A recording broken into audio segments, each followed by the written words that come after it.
I'm Kaylee. Oh, I'm Haley. I'm Marin. I'm Autumn. Okay.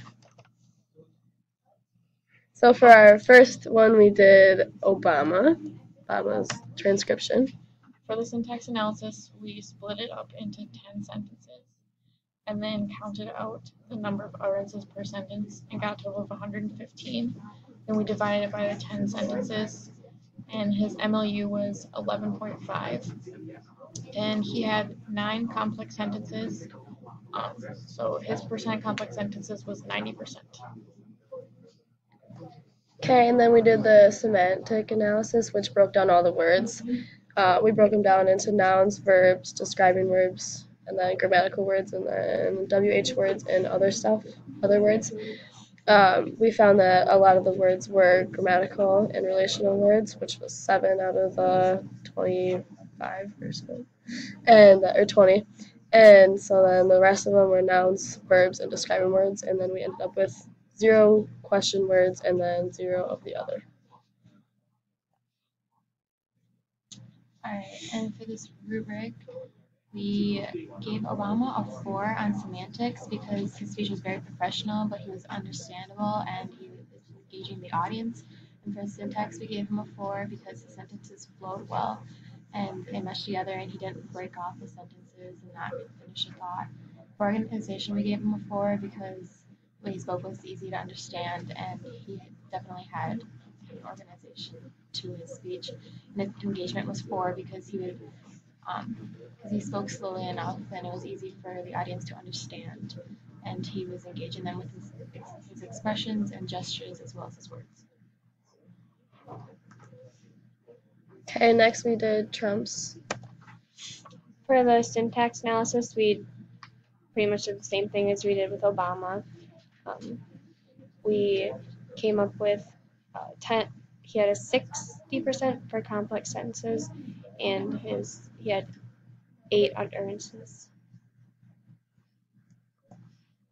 For semantic analysis, we did it the same way that we did with Obama, and we split it up into nouns, verbs, describing words, relational and grammatical words, WH questions, and other.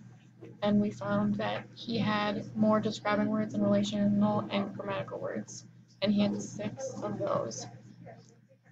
He had 5 nouns, 3 verbs, and 1 other.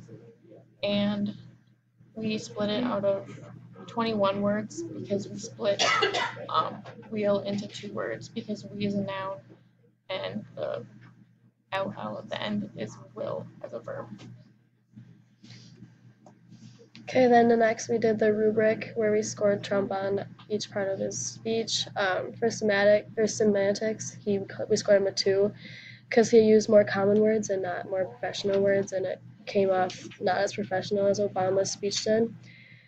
For syntax, we gave him a 2 as well because his sentences were really choppy and he would just randomly break them off and then he wouldn't finish them. He would start a new topic and start a conversation almost with the audience. Organization, we did 2 as well. His sentences didn't really flow and they didn't have like a structure set to them, so it kind of made his purpose like not meaningful almost. For an engagement, we did a 4 because he did speak to the audience, like he was trying to incorporate them into his speech, so he engaged well.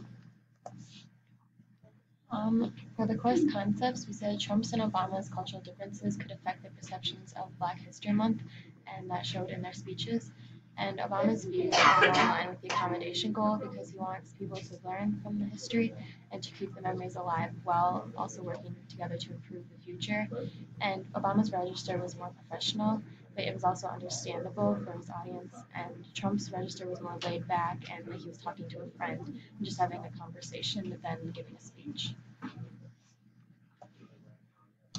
So in conclusion, Obama attempted to engage and connect the two cultures of white Americans and Black Americans. Obama sounded more professional than Trump because his words flowed well, while Trump's sentences were choppy. Obama has ties to African American culture, and his speech showed that because he made efforts to inform the audience of Black American history. Trump, on the other hand, wasn't as informative. We learned that even though both men were speaking about similar subjects in a similar setting in the same language, that their styles vary differently. Communication is not only reliant in a language, but also on the individual speaking and the individual listening or the receiving message.